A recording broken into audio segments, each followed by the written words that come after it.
Hey guys, MC here from Alger Bikes and the JDRF Bike Room with the latest installment in our Cycling 101 video series. So today's topic is chains, cleaning, lubrication, and when to replace, and what's in it for you as a rider. The great thing about chains is they let you know when they need attention. This is a classic example of the if it ain't broke, don't fix it rule. If your chain isn't squeaking, chirping, or looking blatantly rusty, it does not need lubrication. Leave it alone. When it is time to lubricate it, rule number 2, always clean it first. Whatever cleaning your chain means to you, and we'll talk about that in a sec, you don't want to lubricate a dirty chain. You're simply going to wash the dirt that's on the outside of the chain down inside the rollers, which is the last thing you want to do. So let's talk about that for a second.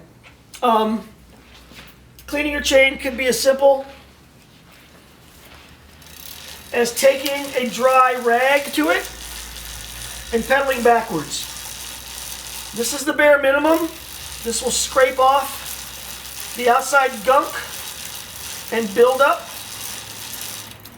and that could be construed as cleaning your chain. The next step would be to introduce some sort of solvent or degreaser to this operation, either by putting some of it on the rag or possibly using an old toothbrush or other bristle brush and dip the brush in the solvent and scrub at the chain before wiping it down with the rag.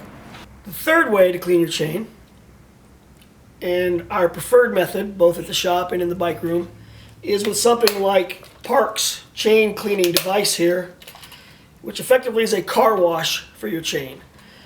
We use Dawn dish soap. You can also use solvent, but you put some of your chosen cleaning fluid in the device, clamp it around the chain,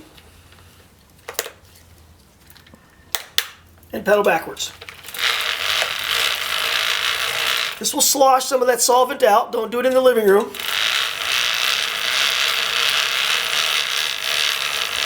But this is a very effective way to make a relatively dirty job relatively simple, and that means that you will do it more often, and your bike will like that a lot. After using the chain cleaner or the solvent method, take a clean part of your rag and get as much of the solvent or dish soap water off of the chain in preparation for lubrication.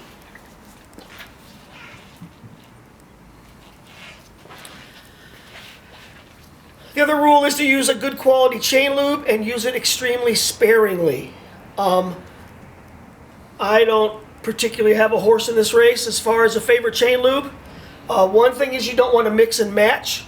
Some are paraffin based, some are Teflon based, some are solvent based. You don't want to mix. So pick a lube and stick with it. In this case, I know this bike uses Demontech. The rule here is to apply it exceedingly sparingly.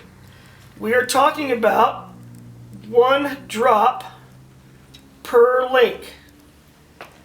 The average bike chain has about 112 links in it.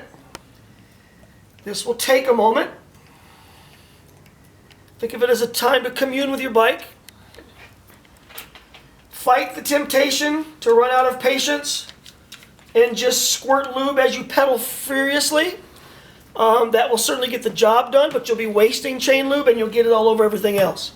So once you've done the 1 dab per link all the way around, give it a couple, 3 pedal strokes to let it seat in.